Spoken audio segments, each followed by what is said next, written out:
Retour de l'actualité, cette fois consacrée à l'Afrique. Madame, monsieur, bonjour et bienvenue.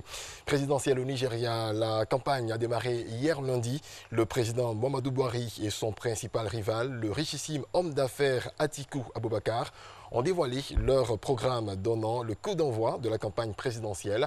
À 3 mois du scrutin au Nigeria, les électeurs sont appelés aux urnes le 16 février prochain. Ils devront choisir leur président parmi 78 candidats.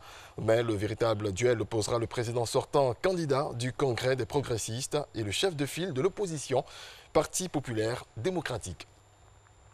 Le candidat du président sortant de la République démocratique du Congo, RDC, Joseph Kabila, Emmanuel Ramazani, a promis hier près de 50 000 milliards de francs CFA pour le développement du pays sur 5 ans en présentant son programme pour l'élection présidentielle prévue le 23 décembre prochain.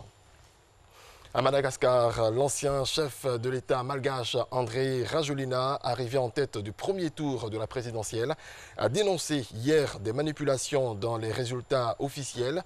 Il appelle la justice à trancher. Andry Rajoelina a décroché 39,19% des suffrages devant l'ancien président Marc Ravalomanana, 35,29% selon les résultats publiés samedi par la Commission électorale nationale indépendante CENI.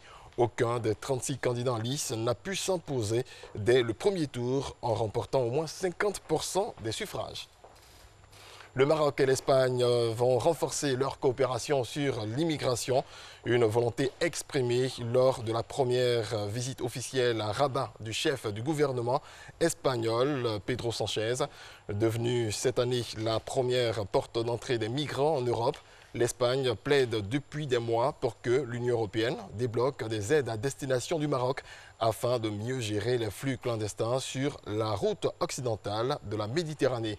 Plus de 50 000 migrants sont arrivés en Espagne par voie maritime depuis le début de l'année, selon l'Organisation internationale pour les migrations, et 566 sont morts ou portés disparus. Du football mondial 2030, l'Espagne souhaite une candidature commune avec le Maroc et le Portugal. Le chef du gouvernement espagnol, Pedro Sánchez, a fait la proposition hier lundi au Maroc. Cela sera la première fois qu'il y aura une candidature entre deux continents, l'Europe et l'Afrique. 5 fois candidat malheureux à l'organisation de la compétition, le Maroc espère devenir le second pays du continent après l'Afrique du Sud en 2010 à accueillir une Coupe du Monde. Voilà, c'est la fin de ce point sur l'actualité. Merci à toutes et à tous de l'avoir suivi. On se retrouve à 7 h pour le développement de l'actualité internationale. Effectivement.